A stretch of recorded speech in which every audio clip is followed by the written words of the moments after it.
Hello, and thank you for tuning in to Season 3 of the Audiobook Club with John York, a podcast celebrating every aspect of audiobook production and the surrounding industry. The Audiobook Club is sponsored by Amplify Audiobooks by Pro Audio Voices.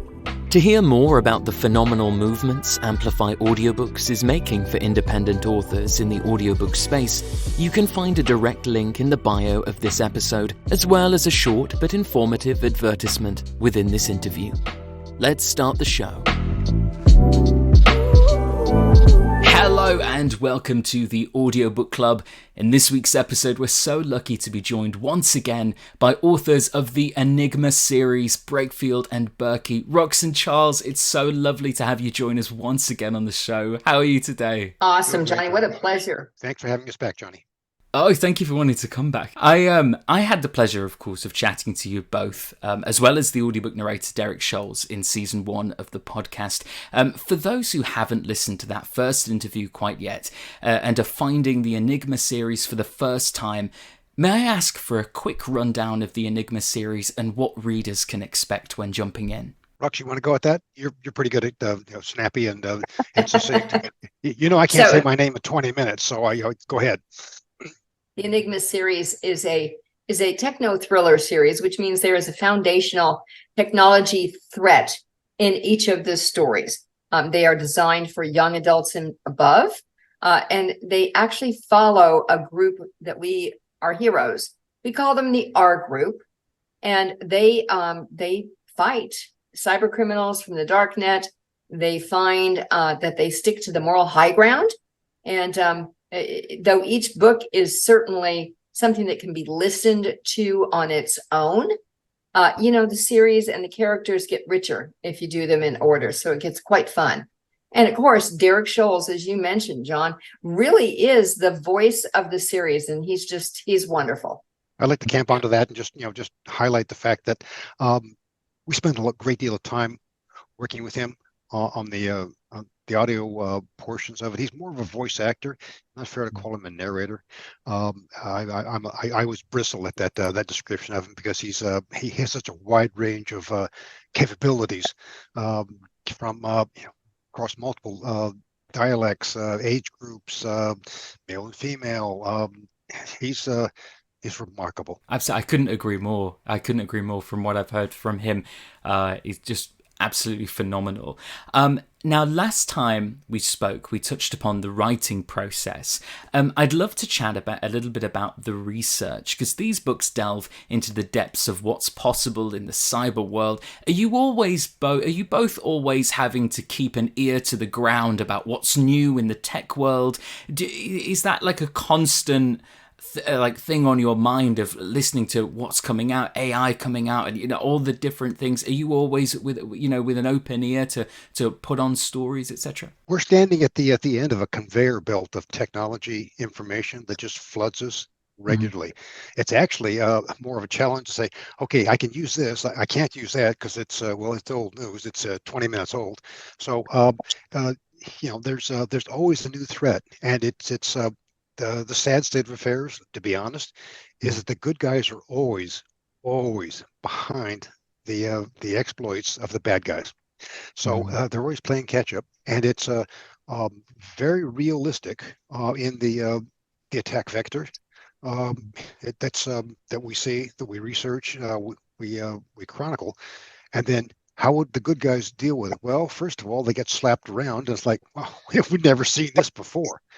And so that's the secret sauce that we have in the storytelling. How long are you in that research period? So say plotting out a book, you're coming up with the ideas, you're chatting it through. Like, how long does that research period, how long are you in that period for before, beginning the first draft?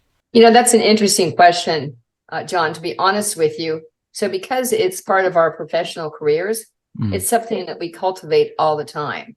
When we pick the threat that we want to use for a given story, then it probably takes about, I would say, a month or so to outline where we would like the story to go.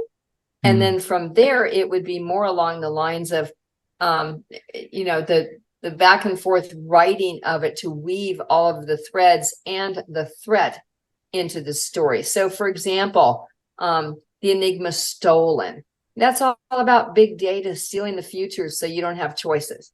You know, I mean, it happens every day. In book 10, we get into cryptocurrency. I just got another piece of information about here's how cryptocurrency is used to be able to launder money from cyber crimes. And they just talk about somebody being sentenced. So it's not fair to say that it's once and done. It's an ongoing research project that we're always getting new information because the exploits seem to be morphing. Did you find that as this new information does come out, and as you say, the good guys always seem to be playing catch up, because these are these technologies seem to be first and foremost conquered by people with nefarious intentions. When first starting this series, was it kind of like a no-brainer for you of, hang on a second, this like using technology as a threat just seems like a no-brainer because it is so scary, and because the average person, myself included, has no clue of the capabilities of what's coming out right now, never mind what's around the corner. Was that like an easy jump for you both when coming up with this series to think, well, there's no scarier thing than technology used against us? So I think that, yes, I think the technology, though, is more along the lines of people not being full of what's going on. So what happens is a lot of times the technology itself isn't the threat. People abuse it and or ignore it. So, for example, one of the first big things is identity theft. And so that's a biggie, right? Identity theft is huge, and it's been going on for years. Part of the reason it's so easy for people to be victimized by this is because they aren't mindful of how they do passwords at its simplest form, which is one of the reasons we have a free download on our website for how to create stronger passwords. So we're trying to tell a great story, but also trying to give a subtle message that people they have a responsibility. Why do you think it is such because the technology isn't niche, because we use it every day, at least the mainstream forms of it, computers and internet and all that kind of thing. But like, why do you think a lot of the mainstream population are kind of, may I say, undereducated on security and safety and keeping yourself safe? Why is there a reason why you feel that a lot of us do come up with challenges against things like that? I don't think it's undereducated. I really think it's more along the lines of, I'm invincible. How many times have we talked to people, even that one of the co-authors we associate with, she sent through a note saying, my ID has been confiscated. I cannot get into my Amazon account. I can't do anything. What do I do now? It never occurred to her. Here are the attack vectors. You send out emails with everybody's name on it, sort of blind carbon copying them, so that anybody intercepts the email won't have a list of all your friends. Password, like, I'll use the same password for all of my different accounts. She sent back a stunned note, and I said, you did tell me you use different passwords. She goes, no, it's the same one all the way along. I'm scared now, Charles. What do I do? I've never seen this before. And I guess that's we're not trying to brag here. It's stuff that we've seen. We've seen people trying to dig their way out after talking to them. And we said, here's what we've seen. And he goes, I wish I could have read this book before I got sideswiped. It's always changing. It's always the attack vector. It's always aimed at the people who are complacent, easily coerced. Get an email that says, this is your bank. You made a mistake. If you don't enable this, click on this in the next 30 minutes, we're going to disable your account. Panic. They prey on those raw emotions, and that's some of the stuff that social media engineering, social engineering that the bad guys use for it whenever they can. Because the weakest point in all the technology is the human being. That's the, I get your password. I don't care what kind of firewall you got. I don't care what kind of intrusion detection. I don't care anything else that you've got. I got your password. I can log in. I'm Mm, you. Oh, wow. mm, And then it becomes full circle. Like, okay, they're all tools. They're all the mm, things that we've seen repeatedly. Um, and it's, of course, it's incumbent upon us not to repeat and repeat and repeat, but to make the stories fresh mm, and make sure that the attack vectors are giving you a chance to think, wow, mm, am I that person who could be that vulnerable?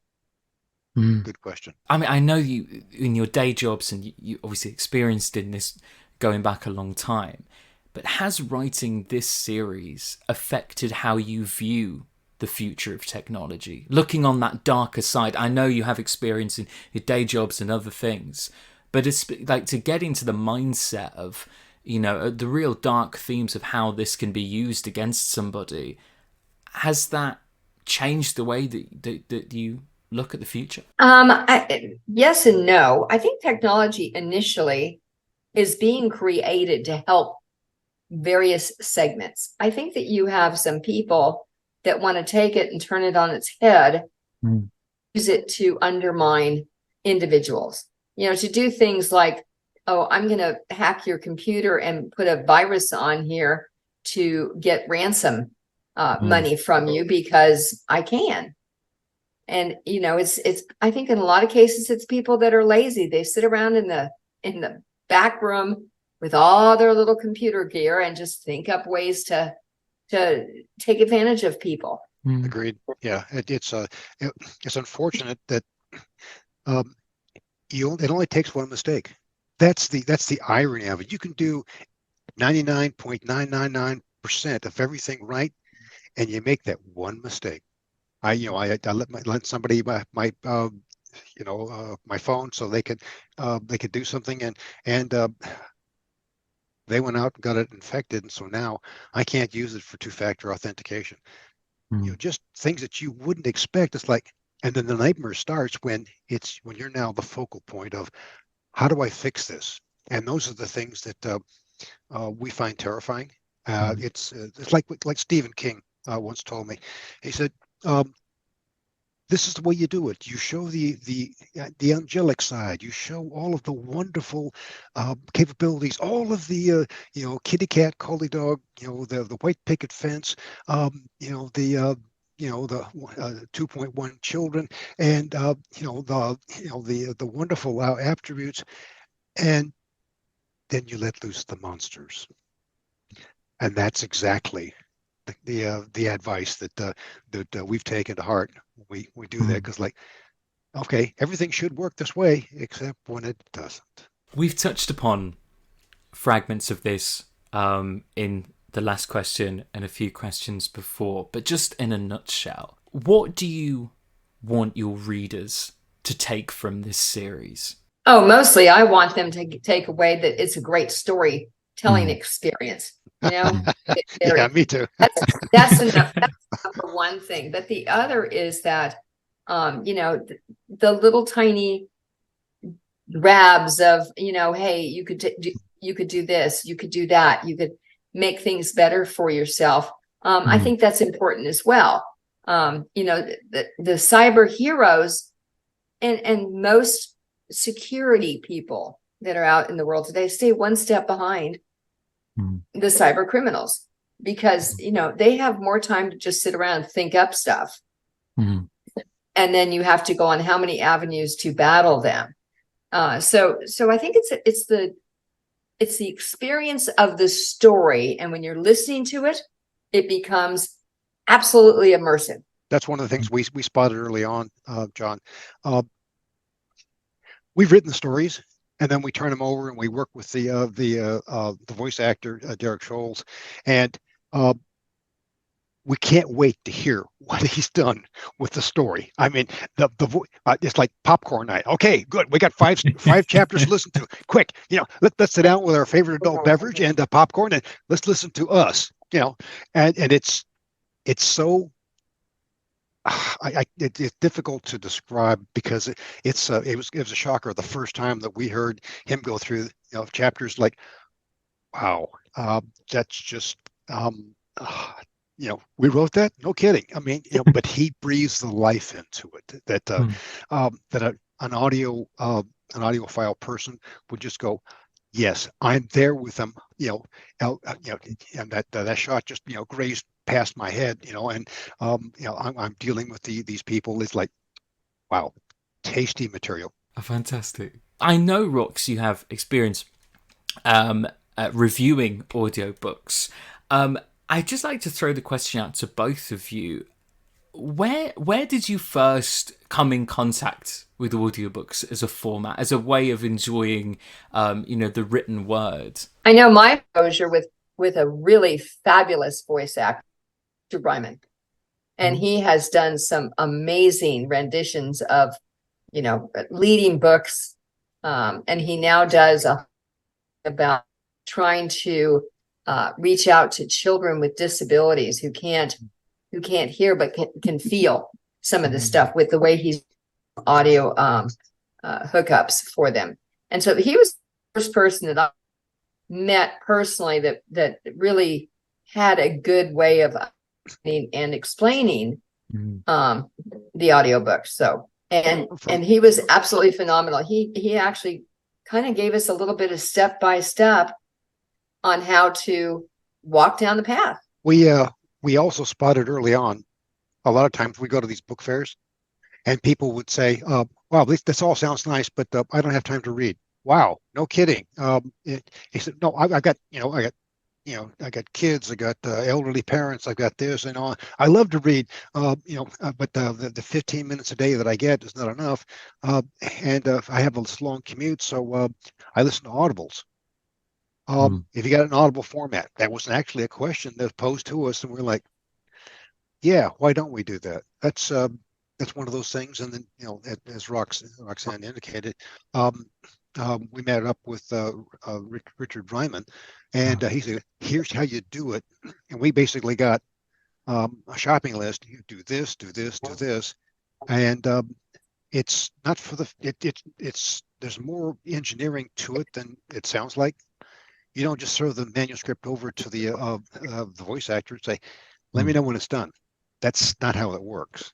There's a lot of heavy lifting. Here's the kind of accents that we recommend. There's also the danger of being too heavy-handed with the voice actor saying, do this, this, this, this, this, and you don't leave them any room for their creative juices. So we always do back and forth. Okay, this is what I would observe. My favorite phrase is like, I don't have an idea on this one, so you may indulge yourself on this voice. So, and that's the kind of thing that he surprised us more than once on some of the capabilities and things that I never would have thought of. It is a true pleasure when that happens. We hear a lot about, to be a writer, you have to be a reader. And I just wondered, because you hear about with authors, I'm very privileged enough to speak to a lot of authors on this podcast, and some will say when they're in the writing process, they cannot consume any other person's work, and then you get another person saying, when I'm writing a specific genre, I have to read as much as possible to keep me in that genre while I'm writing. I just wondered, where are you both on that spectrum while writing? Are you keeping up reading in that genre? Are you versatile? Does it just, have you got any thoughts about that? I read all the time because I do reviews all the time. So I do reading reviews and I do audio book reviews, like you mentioned earlier, John. And I probably go through 5 to 10 books a month. And it depends on how much time I have for my regular work, because I work too. Yeah. But I do it because it keeps me thinking about different things, how authors approach different things, how they use certain descriptors, how they use certain emphasis. I think across the board, it kind of makes me think about it when I sit down in the morning first thing to write our content, to go, that was a really smart thing to do, thus and such. I won't copy it, but it's like I could do something that's very similar that get the same impact. Mm. Charles, how about you? I know you read I often. prefer, just to be full disclosure here, um, history. I'm a World War II buff. I've got hooked on several different historical events. Why I want to know just everything about them. Do I read it in the fiction area? Not really. And the reason is I want my stuff to be our stuff. I don't Mm. want to have um, maybe it sounds vain, maybe it sounds egotistical. I can't defend that, but I don't want to have somebody else is thinking, oh, do it this way, uh, and it becomes something that I pick up and copy, and Mm. I'm concerned that I want fresh content for us. And if something needs to be doctored, Roxanne has got some of the a lot more traction on the new material than what I do. So a lot Mm. of things that I start with it's a story. It's a Mm. story telling material. Some of the mechanics she's better at than I am, based on her scanning the horizon. Mm. But reading, I'm always reading, but I'm reading all the technical stuff and historical Mm. stuff. Um, um, a famous author once said the difference between fiction and nonfiction is that fiction has to make sense. So we spend a lot of time trying to make sense out of some of the things that we see, because in our world, a lot of things don't make any sense. Yeah, I really like that. That's great. A really unfair question to spring up on you, and I'll start with you, Rox, if that's okay. Why is storytelling so important to you? Because it's fun and it's entertainment. I mean, Mhm. that's really the whole reason. When you can immerse somebody and get them to a happy place, a scary place, whatever their genre preference is, or a historical place, Mhm. since that's Charles's favorite, then I think you give it something they can't get anywhere else, and Mm. that's important. It's like a gift. Yeah. Storytelling is a very old, I mean, it goes all the way back to the times when people would never get their information from traveling troubadours who go through and either sing or recount stories of uh, great battles, great kings, from one campfire to the next. And uh, it's a very old tradition that I, I feel compelled to continue. Are you both good at taking time off? What's time off? From Yeah, I would say because it's a difficult question that because it could mean so many things. I guess I mean time off from thinking about the next project. No, we really don't. Um, if we said anything different, John, we would be lying to you. Okay. Yeah, So yeah, yeah, no, yeah. And if I agreed to something like that, she'd box my ears. So okay, there it is. Okay. That's very fair. That's very fair. so we try to. We're in a mode right now where we're trying to do our thrillers, Hmm. certainly, and do one a year on that, because we just started a brand new series called the Enigma Heirs, which is the next generation of the one that's behind me. Yeah. Um, and we also do a cozy mystery now. And so Oh, we have two amazing. books going all the time. Oh, fantastic. So it really is just, it's non-stop for you both. You just, like, it must just be you just must be a machine of ideas. Like, Either that or our Well, heads are going to explode, one or the yeah. other. Well, it's not uncommon for her to wake up in the morning and text me or call me and say and use the foremost terrifying words in her vocabulary. I have an idea, and then we're off. so we hear a lot about for writers getting into the zone, and they may bring out the candles. They may have a certain soundtrack that they listen to get themselves in that writing zone. Do either of you have a specific routine or like anything that you like to do to get yourself in that writing mode, or is it just whatever happens, I've just got to get those words down? I like quiet and I like first thing in the morning. That's my best productivity time, personally. Yeah. Yeah, Is it? I have to agree with that too. Yeah. It's the quiet time. It's like, okay, let's think about this. Let's go ahead and concentrate on it.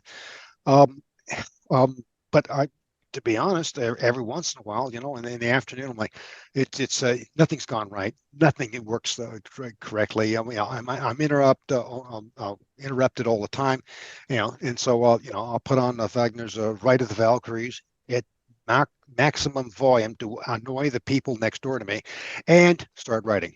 We had a question sent in. I had a question, a DM from on Instagram a couple of weeks ago, and it was from an author who was really struggling to stay consistent in their writing practice.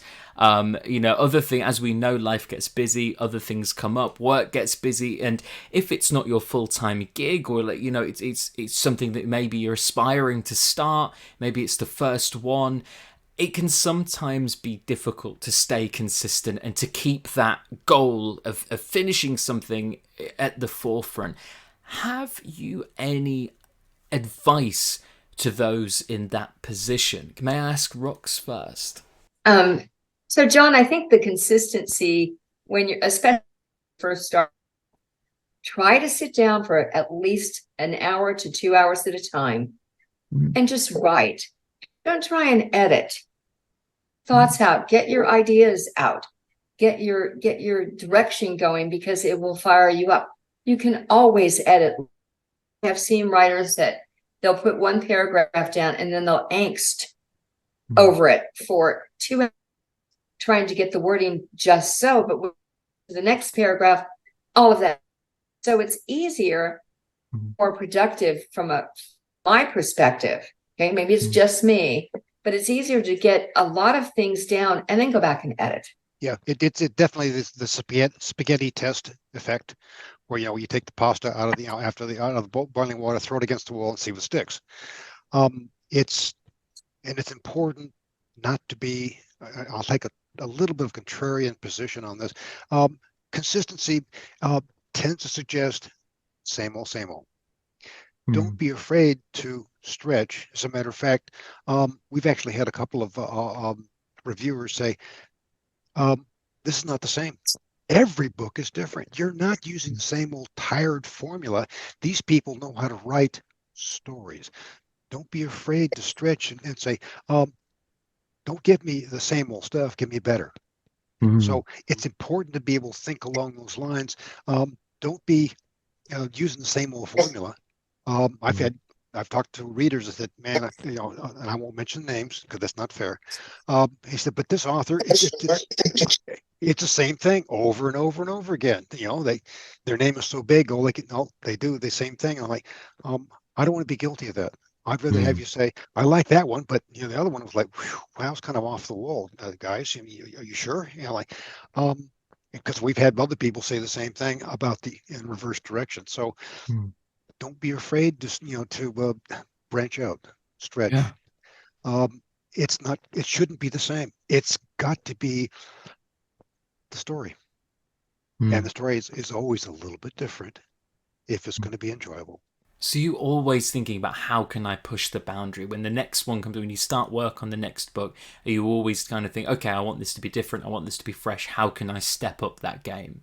That's always subtext. I don't think of it in those terms, because we start off with the story. I mean, Rox and I we'll map out 10, 15 chapters. We have a theme. Okay, here's the overall plot. Let's start putting stuff in together. It's like, Lego bricks. I mean, you start putting things in, and before you know it, you got an airplane. Like, wow, okay, that's pretty cool. But it's you don't want to go in with preconceived notions. It's like, to Rox's point, we want to tell a good story. Yeah. And then if you learn something from that story, bonus. How can readers connect with you? Where can listeners of this podcast who've been swept up with this and think, I've got to listen to this now, I've got to go out and check this series out right now, where can we direct them to? I'd love to have you invite them to come to enigmaseries.com. ENIGMASERIES.com. We actually have a link right on that front page that will take them to the audiobooks. They can download the application right from the website. And, I'll tell you, if they will send an email, because they may want a code to taste the first book and get a little discount on it, we could be persuaded. but we will insist upon a review. Nice, very nice. Also, we've got the audio snippets out there in case that you're a little timid and you want to be able to say, okay, well, let's hear what you crafted. And we try to pick some of the not saucy areas, but more, shall we say, spirited discussions that can exercise Derek Scholl's voice, because we think it's a very satisfying audio listening. Well, what I'll make sure to do is that listeners of this podcast, if you just look towards the show notes, the website, all the links mentioned will be front and center for those just to click straight away. So do make sure to check the description or the show notes. I'd love to end the show by simply asking, what's in the pipeline? We've talked about the Cozy Mysteries. We've talked about the next generation of the Enigma series. Which ones? What's coming out next? What can listeners and readers get their hands wrapped around next? I think if they exhaust the Enigma series that's behind each of us, they could start with book 1 in the Enigma Heirs, which is available now. Mm-hmm. It's called Enigma Tracer. And book number 2 in that series will be out at the beginning of next year. It's called Enigma Forced. We're in retail. I mean, it's always about, okay, what do you guys got coming up next? We got great stuff coming up next. I'll tell you that right now. Yeah. Enigma Forced is the one that we're sculpting correctly, wordsmithing and storysmithing. Yeah. We've already done the projected outline for the Cozy Mystery, which will be out at the third quarter at the end of next year. We do short stories on just because we don't have any better sense. Like quick, we have a competition come up. They want something fresh. We run over and do that too. So there's no telling what we're going to crank out. So if you go out to the website, you'll be able to see the short stories, the audibles, the ebooks, the hard copies, and snippets from the print copies and snippets from the audio, so you can enjoy the little tasty snippets before you say, I'm gonna have to dig into this. So, well, I for one am really looking forward to those projects coming out, and of course listeners can check out everything that's been mentioned. Will be linked in the show notes, in the description, so you can check that out. Well, that just brings us to a close for this episode of the Audiobook Club. As I've just said, all of the links to the Enigma series, the social media accounts, and where you can purchase the series and the other books will be linked in the show notes and description. Thank you so much for tuning in, and of course another huge thank you to Rux and Charles. Thank you so much for joining us once again. Johnny, thank you. Much appreciated. Hope to see you next quarter when we launch our next audiobook and you say, what's new? Okay, I got something new for you. Absolutely. I can't wait. Thank you so much, guys. Frustrated by the royalty rates for your audiobook? Annoyed that when the digital distributors say 70% royalties, they actually mean 70% of 50% or 80% of 70%, neither of which is an actual 70%. Wishing there was a way to cut out the middleman? Yet, you want your audiobook listeners to have a smooth and positive experience, and a direct download sale from your website won't deliver that.